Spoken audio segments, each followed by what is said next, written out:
What can you tell me about them? Well, these are straight from the Kenner Morgue, which was a place that they put Kenner toys when Kenner showed.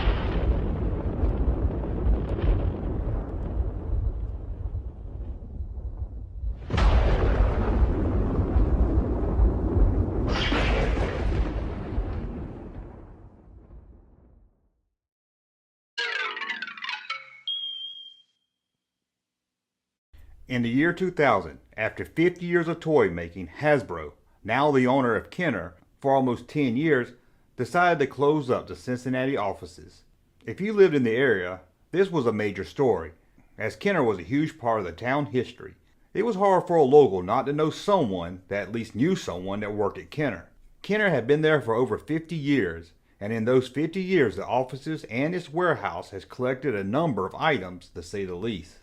Kenner had two offices and one warehouse in the Cincinnati area. A location inside the large warehouse became known by the Kenner employees as the Kenner Morgue, as it was a place where they kept all the old toy concepts, original artwork, packaged prototypes, and almost anything Kenner felt it might need one day. With the closing of the warehouse, Hasbro had to finally clean house, so they gathered up a team of soon-to-be laid-off employees to catalog all that was in the Kenner Morgue. And then from that list, Hasbro will let them know what to send to the Hasbro office in Rhode Island, or what to trash. Hasbro was closing Kenner to save money, and the last thing they wanted was to ship items they wouldn't ever need to be stored in a warehouse collecting dust. To Hasbro, most of what was in the morgue was old and worthless. Hasbro did want a few items, things that they felt they could reuse. If it was a kickbash prototype, or some mechanism that they could study to see how it worked, they wanted it back. If it was something they felt had no use anymore, it was to be trashed. Once everything was cataloged, Hasbro sent out an email listing what was to be kept and what was to be trashed. The email let the ones cleaning house know that basically Hasbro wanted 3D models, samples, and prototypes that had a future potential use. They did not want back 2D flats, package samples, renderings. Those items should be trash. The email made it clear a number of times they did not want 2D flats. They did break down some toy lines that Hasbro felt had a future potential and they wanted back. They were anything related to Batman, Brats of the Lost Nebula, Ghostbusters, G.I. Joe, Mask, SSP, Star Wars, Vortech, Tonka, Aliens, Nerf, and Little Pet Shop. What did Hasbro feel was a dead line that they'd rather have trashed?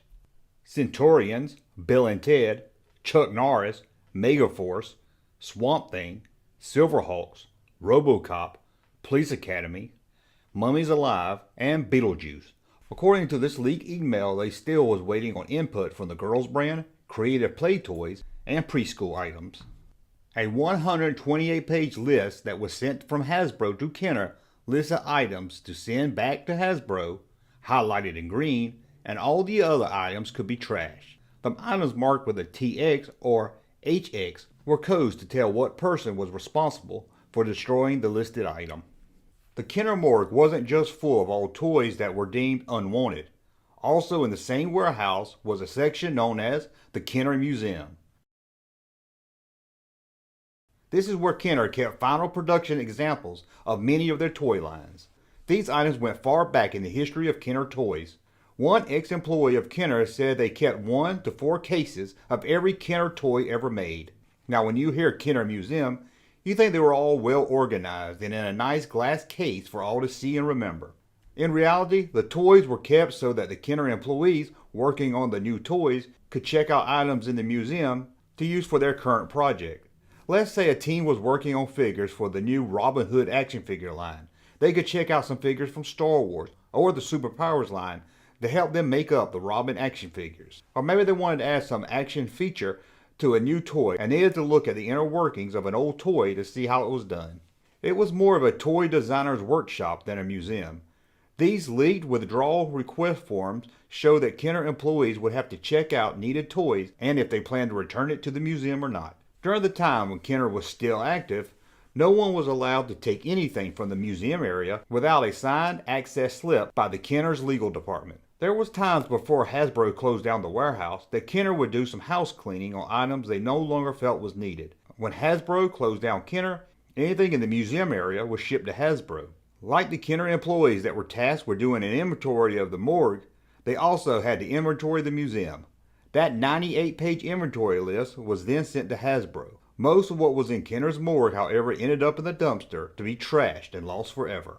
Sadly, Kenner finally closed down. 100 people was transferred to Rhode Island and 420 were laid off. In 2020, the former home of the Kenner Morgue and Museum, the warehouse and factory that makes so many toys we all love, was tore down in order to build the Two Oaks neighborhood. The home office of Kenner still stands today on Kenner Street, across from the Cincinnati Museum Center, which was used by Kenner for the design of the Hall of Justice for the Superpowers action figure line. And its headquarters was located in the Kroger building, still stands today. Hasbro has kept the name Kenner alive and well thanks to their retro Star Wars packaging. But for us fans that grew up with Kenner, a name on a Hasbro package will never be the same as a real Kenner toy. I want to thank you for watching. As always, thumb up so I know you like my content, subscribe to the channel, and we'll talk again soon.